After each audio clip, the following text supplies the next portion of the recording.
Gursikh Meet go to Hemkunt. We left Gobind Ghat to begin our walking yatra towards Hemkunt Sahib. It was difficult but fun. We arrived at Gobind Dham. It was much colder at this elevation.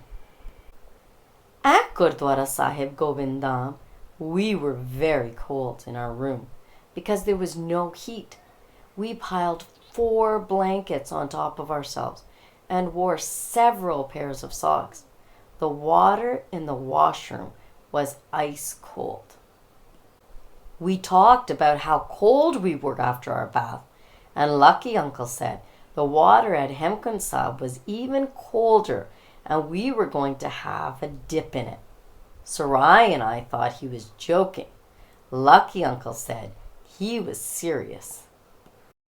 At the Langar Hall, someone had brought a chef and he made delicious tomato soup. It was the most delicious soup I have ever tasted. The tea was hot and delicious too.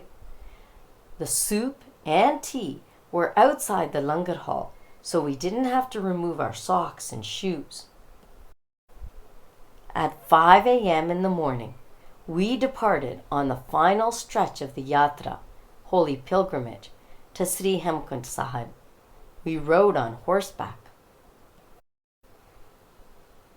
Because we sat still on the horses, we were cold and we began to shiver.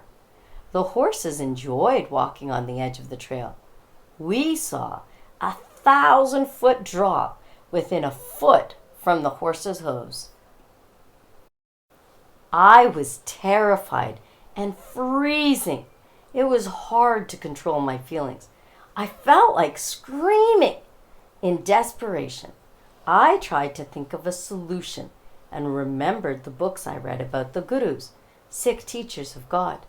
They said one of the best ways to purify one's soul and bring peace to the mind was to repeat God's name, Vaheguru.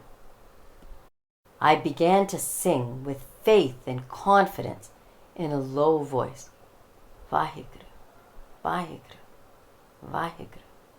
After 3 times, I felt warmth and comfort surround me, and in surprise, I almost stopped singing.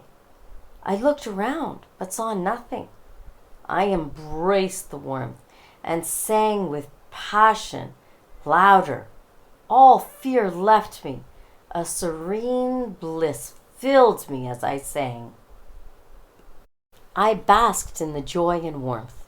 I turned my eyes towards the high mountain tops around me and saw that they too seemed to be singing Vaheguru.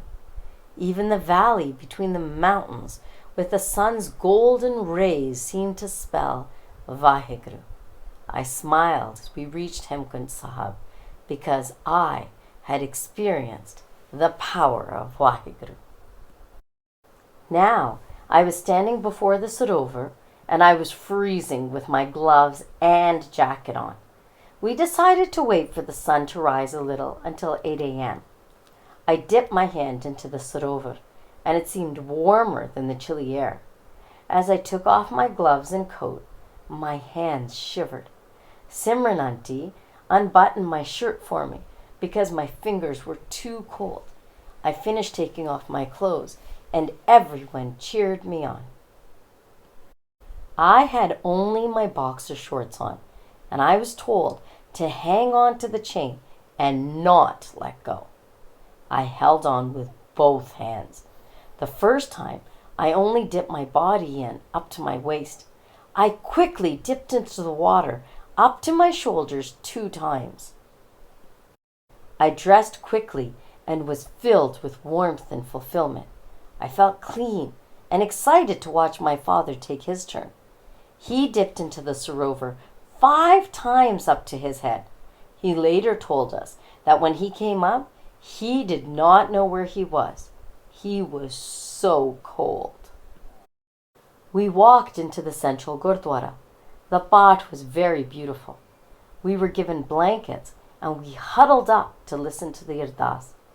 When the Ardas was over, I quickly ate the warm prasad. I enjoyed it very much. We brought almonds and raisins to donate to the Gurdwara and gave it to the Gursikh in charge. We had warm khichdi and tea. Dad talked to some Nahangs.